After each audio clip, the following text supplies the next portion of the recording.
नमस्कार दोस्तों, दिव्यम ज्ञान मंथन चैनल में आपका स्वागत है। इस चैनल के माध्यम से हम आपको एक अनोखी वीडियो लाया हूँ। इस वीडियो में हम आपको सीटेट सेंटअप कैंडिडेट के बारे में विस्तृत रूप में जानकारी देंगे। जी हाँ दोस्तों, अगर सीटेट 2021 में सीबीटी एग्ज़ाम देने वाले हैं, यानी सीबीटी बेस से एग्ज़ाम देने वाले हैं, यानी ऑनलाइन एग्ज़ाम देने वाले हैं, तो आप बिल्कुल नहीं घबराएं। हम आपको ऑनलाइन एग्ज़ाम से संबंधित सारी चीज़ बारीकी से बताएंगे। जी हाँ दोस्तों, हमारे वीडियो में शुरू से लेकर अंत तक बने रहें। आपको शुरू से यानी एग्ज़ाम की जो शुरुआत होगी और लास्ट तक हम बताएंगे। दोस्तों, हमारे वीडियो में बने रहें और हम आपको सीटेट ऑनलाइन एग्ज़ाम के बारे में संपूर्ण जानकारी देंगे। दोस्तों, सबसे पहले आप अपनी मोबाइल या टैब या लैपटॉप या डेस्कटॉप जो भी सिस्टम है आपके पास, प्रैक्टिस करने के लिए वह काफ़ी है। अगर मोबाइल भी है तो मोबाइल में भी आप प्रैक्टिस कर सकते हैं। दोस्तों, सबसे पहले अगर मोबाइल है तो मोबाइल में अपने गूगल ओपन कर लें। जी हाँ दोस्तों, गूगल ओपन करिए। गूगल में लिखिए Bharat job alert, Bharat BHARAT, Bharat space job GOB, job space alert ALERT, alert. आप इसे सर्च करें। देखिए आपके सामने में लिखा हुआ है www.bharatjobalert.com। इसको आप ओपन कर लें। देखिए ये ओपन आपके सामने में हुआ है और यहाँ पर इसको स्क्रॉल डाउन करके इस पर संपूर्ण जानकारी प्राप्त कर सकते हैं। तो हमें अभी सीटेट ऑनलाइन एग्ज़ाम के बारे में जानकारी लेना है। तो देखिए दोस्तों, सबसे पहले सीटेट एग्ज़ाम मॉक टेस्ट के लिए यहाँ क्लिक करें। तो यहाँ पर आप सीटेट मॉक टेस्ट के लिए यानी सीटेट में ऑनलाइन एग्ज़ाम कैसे होगा, इस चीज़ की जानकारी के लिए आप इस पर क्लिक करें।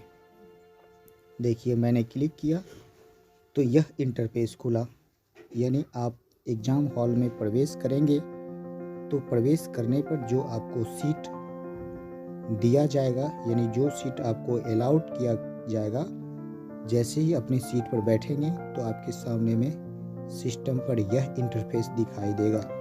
यहाँ पर आपका सिस्टम नंबर दिखेगा, यहाँ पर आपका फ़ोटो दिखेगी और यहाँ पर आईडी में आपका रोल नंबर और पासवर्ड लॉगिन रहेगा। आपको लॉगिन करने की कोई ज़रूरत नहीं होगी, सिर्फ टाइम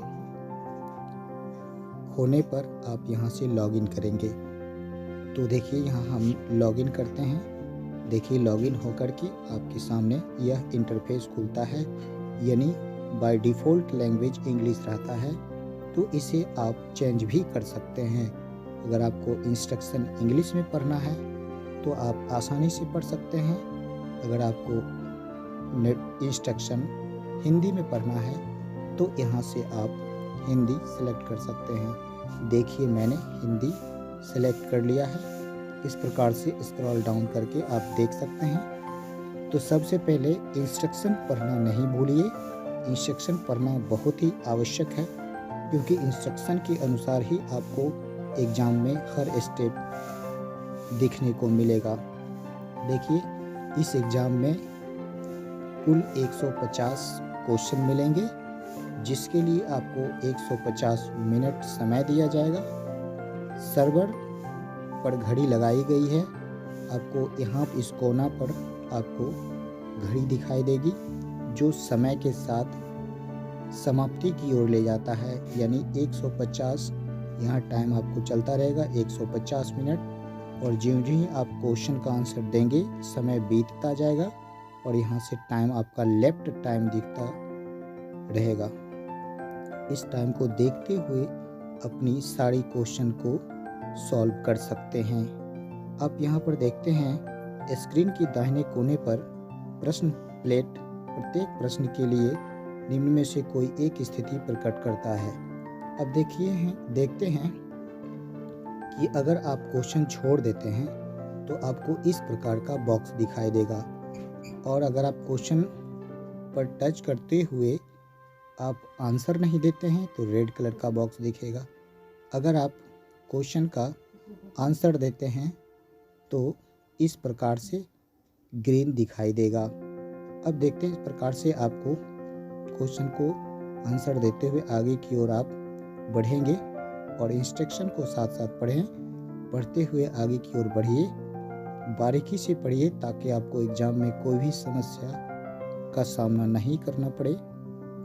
आपको अपने स्क्रीन के निचले हिस्से को स्क्रॉलिंग के बिना नेगेटिव करने के लिए और ऊपरी हिस्से को नेगेटिव करने के लिए पर क्लिक करें। अब इस प्रकार से देखते हैं कि हमने स्क्रॉल डाउन करते हुए सारी इंस्ट्रक्शन को आपके सामने दिखाया। और अगर आप क्वेश्चन का आंसर दे चुके हैं तो आपको उसे अगले क्वेश्चन पर जाने के लिए आपको सेव नेक्स्ट पर क्लिक करना होगा। तो सेव नेक्स्ट करते हुए आगे की ओर बढ़िएगा तो आप अगले क्वेश्चन पर चला जाइएगा। तो इस प्रकार से मैंने देखिए सेव नेक्स्ट के लिए भी बताया। सेव नेक्स्ट का मतलब आपका पहला क्वेश्चन का आंसर सेव हो गया है, अब दूसरे क्वेश्चन पर जा सकते हैं। अगर आपको प्रीवियस क्वेश्चन पर जाना होगा तो रिव्यू एंड नेक्स्ट करिएगा तो आप पहले के क्वेश्चन पर आप जा सकते हैं। इस प्रकार से आप अगर कोई गलत हो गया हो, किसी का गलत आपने आंसर कर दिया हो, तो आप यहाँ से क्लियर रिस्पॉन्स के बटन पर क्लिक करेंगे तो वह जो आंसर सेलेक्ट किया था वह क्लियर हो जाएगा। उसके बाद फिर आप सेव नेक्स्ट पर जाते हैं तो वह सेव हो जाता है और दूसरे क्वेश्चन पर आपको लेकर जाता है। तो इस प्रकार से इंस्ट्रक्शन को पढ़ते हुए आगे की ओर बढ़िए।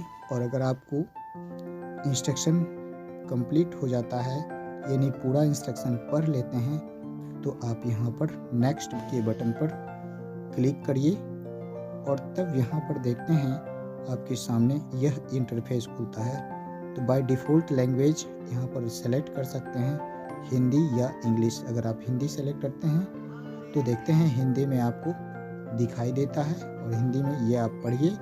पढ़ने के बाद डिक्लेरेशन पर क्लिक करेंगे। डिक्लेरेशन पर क्लिक करने के बाद आप यहाँ पर टच करेंगे I am ready to begin, यानी आप कंप्लीट एग्ज़ाम के लिए तैयार हो चुके हैं। यहाँ से आप एग्ज़ाम की शुरुआती कर सकते हैं। देखिए मैंने एग्ज़ाम को शुरुआत किया है। अब यहाँ से हमारा एग्ज़ाम प्रारंभ हो जाएगी। देखिए दोस्तों, जैसा मैंने बताया था कि यहाँ पर आपका सर्वर टाइमर स्टार्ट रहेगा। तो ये सर्वर टाइमर इस प्रकार से आपको दिखाई देगा और ज्यों-ज्यों ही समय बीतता जाएगा ये आपका शेष समय दिखाई देगा। जो आपके पास शेष समय बचा रहेगा वो आपको यहाँ पर दिखाई देगा। अब यहाँ पर क्या है कि आप देखते हैं कि यह इंग्लिश है, तो इंग्लिश कैसे पढ़ पाएंगे। या आपको पढ़ने में समस्या है तो आप घबराएं नहीं। सबसे ऊपर आप देखेंगे यहाँ लैंग्वेज लिखा हुआ है, लैंग्वेज पर टच करेंगे तो आपको दिखाई देगा लैंग्वेज इंग्लिश और लैंग्वेज हिंदी। तो यहाँ पर आप लैंग्वेज हिंदी को सेलेक्ट कर लीजिए। देखिए आपके सामने यह इस प्रकार से हिंदी में क्वेश्चन आया। अब क्वेश्चन पढ़िए और बारीकी से इसका आंसर सेलेक्ट कीजिए। हम देखिए कि एक क्वेश्चन को आपके सामने पढ़कर और इसका आंसर भी सेलेक्ट करके मैं बताने जा रहा हूँ। अगर आप इसको क्वेश्चन को पढ़ पा रहे हैं तो क्वेश्चन को पढ़िए और इसका आंसर ढूंढिए। मान लीजिए कि मैं एक आंसर को सेलेक्ट किया, एक आंसर मैंने सेलेक्ट कर लिया और यहाँ पर देखते हैं कि इस प्रकार से सेलेक्ट हुआ और इसको आप सेव नेक्स्ट करेंगे तो यह आंसर सेव हो जाता है और आपको दूसरे क्वेश्चन पर लेकर जाता है। तो यहाँ पर देखिए कि मैंने एक आंसर को सेव कर लिया है और दूसरे क्वेश्चन पर यह लेकर आ गया है। दूसरे क्वेश्चन को भी आप सेलेक्ट कर लीजिए। तो फिर यहाँ पर देखते हैं सेव नेक्स्ट पर क्लिक करते हैं तो इस प्रकार से तीसरे क्वेश्चन पर आपको लेकर आता है। अगर आपने कोई गलत, जैसे कि मैंने ये यहाँ पर आंसर सेलेक्ट किया, ये मेरे से गलत हो गया है, तो यहाँ पर आप क्लियर रिस्पॉन्स पर क्लिक करेंगे तो यह देखिए क्लियर हो चुका है। तो आप इस प्रकार से अगर गलत लग जाता है तो क्लियर रिस्पॉन्स पर क्लिक करेंगे तो यहाँ पर आंसर क्लियर हो जाता है। जैसे मैंने देखिए करके बताया, तो इस प्रकार से सेव नेक्स्ट करते हैं तो यह आंसर सेव हो जाता है।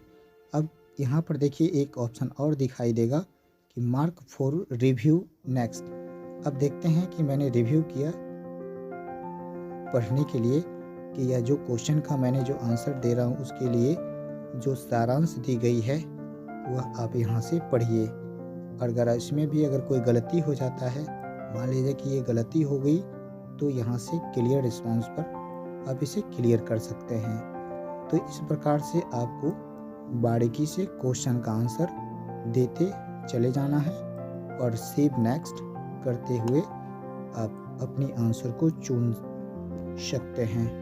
इस प्रकार से देखिए दोस्तों, मैंने बहुत ही आसान तरीके से मैंने आपको एग्ज़ाम के लिए बताया है और जिस प्रकार से यानी जिस प्रोसेस से मैंने बताया हूँ उसी प्रोसेस से आपका एग्ज़ाम आपके सामने आने वाला है।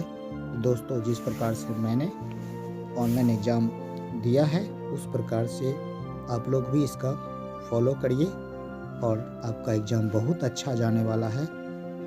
देखिए दोस्तों, आप बिल्कुल ऑनलाइन से घबराइएगा नहीं। इस प्रकार से करेंगे तो आप अभी आपके पास 2-4 दिन का समय है।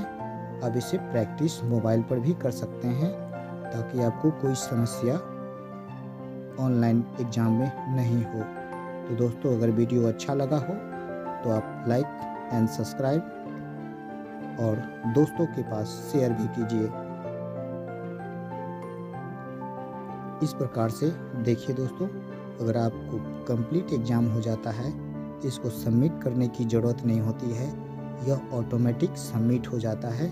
इसलिए घबराइएगा नहीं दोस्तों, समय हो गया है तो आप निश्चिंत रहें, वह ऑटोमेटिक सबमिट हो जाता है।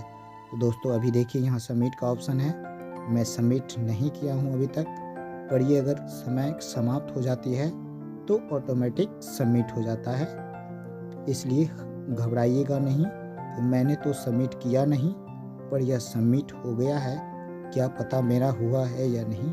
तो इस चीज़ के लिए आप निश्चिंत रहिएगा, वह ऑटोमेटिक सबमिट हो जाता है। दोस्तों, आपके सामने मैं एक सबमिट करके बताने जा रहा हूँ। देखिए दोस्तों, इस प्रकार से मैं सबमिट किया। देखिए 30 क्वेश्चन मैंने मेरे सामने था, आंसर कितना का, आंसर किसका नहीं दिया और आंसर किसको दिए, इस प्रकार से आपके सामने इस पर दिखेगा। तो चलिए दोस्तों, हम आगे की ओर अब वीडियो को समाप्त करते हैं। धन्यवाद।